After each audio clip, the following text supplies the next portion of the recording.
მივესალმები პოლიტიკურ პატიმრებს, ვინც ახლა ჩვენ გვიყურებს. იცით რა არის? მე ვფიქრობ, ალბათ შეურაღებად თვალითაც ჩანს, რეჟიმს უწევს ხშირად უკვე, რაც უფრო დრო გადის, უფრო და უფრო ხშირად.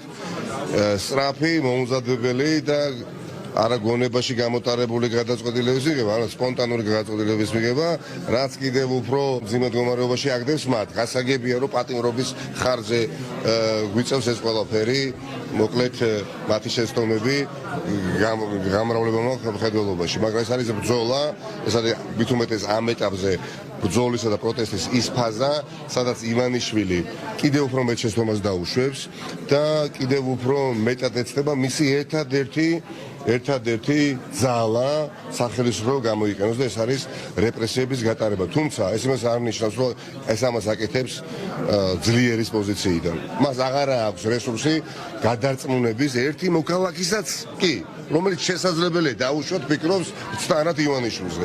ერთიდროულად აღარა აქვს რესურსი გადაფიქრების და მინდა ვთქვა ბოდიშით. ეს დაკავეს ამ აქციაზე. შემდეგ ნახეთ პროკურატურის და შინაგან საქმეთა სამინისტროს განცხადება, რომ გრძელდება გამოძიება სხვა პირების დადგენის და გამოვლენის მიზნით. აი მას შემდეგ რაც პარლამენტმა მიიღო დღეს უკვე გადაწყვეტილება და სადეპუტატო მანდატების შეგიწყვეტას, გამორიცხავთ, რომ სხვა პოლიტიკური ლიდერებიც მოხვდეთ განსაჯელის.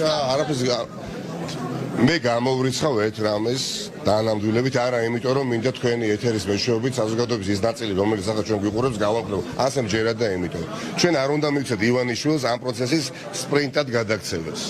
ხელიდან უნდა შევუწყოთ, რომ ეს პროცესი გადავუქციოთ ივანიშვილს სპრინტულ პროცესად.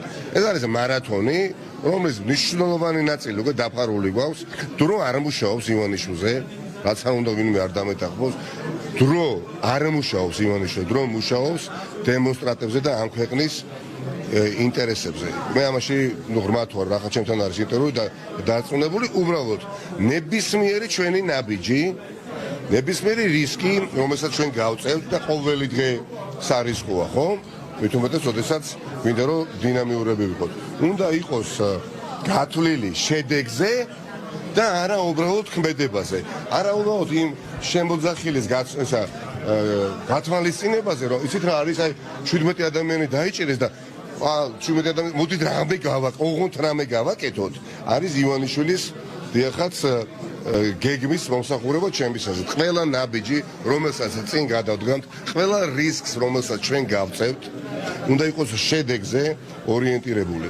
აი ასეთი სulis პირობებში ივანიშვილის რეჟიმი აუცილებლად გარდაუვალ დამარცხება და მნიშვნელოვანია, რომ რუსთაველის პროტესტი შენარჩუნდეს. როგორც კერა, რუსთაველის პროტესტი აგენერირებს ენერგიას და ძალას და ამრავლებს კერებს და გამრავლდება საპროტესტო კერები სხვადასხვა გეოგრაფიულ წერტილებში. მაგრამ დიახაც, ერთი ძალიან მძიმე მხარე, გვერდითი ეფექტი ამ ყველაფერს აქვს, ეს არის პატიმრობები. ეს არის უკანონო პატიმრობები და ესეც არ აღმოჩნდა პროტესტისა და პროცესის ჩამხშობი მეთოდი ივანიშვილისთვის. არ აღმოჩნდა და ეს კიდევ უფრო გააძლიერებს დემონსტრაციას და გააძლიერებს მართალ ბრძოლას. არ უნდა ვასხივოთ პანიკური გამოხდომებით, არ უნდა ვიყოთ დაკავებული, არ უნდა ვასხივოთ პანიკა. ერთმანეთს შიში არ უნდა დაუთესოთ. ყველამ ვიცით ისედაც, რომ საშიშია ივანიშვილი როგორც მოვლენა. მაგრამ ყველა მისი ნაბიჯი და დავასრულებ ივანიშვილის არის შიშის ბაცილების გამრავლებაზე გაცვლილი.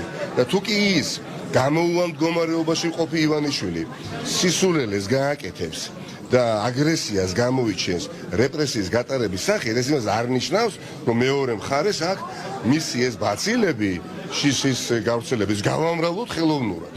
და ადამიანებს მოკლედ შიში დავუთესოთ ჩვენ თავად. ჩვენ არ გვჯერა გამარჯვების, დარწმუნებული ვარ გამარჯვების. უბრალოდ ეს პროცესი არის მტკინვეული და გავდივართ ნემსის ყუნწში ყოველ დღე.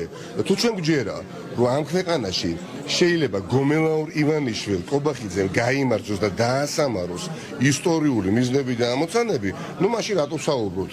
ვისთვის ვიბრძვით? ეს არის გამორიცხული. უბრალოდ რა თქმა უნდა ამ ბრძოლას ზვარაკად ეწირება ბევრი ადამიანი პატიმრების სახით. მაგრამ ეს დროებითია, ძალიან დროებითია. დიდი მადლობა. მადლობა ნიკა.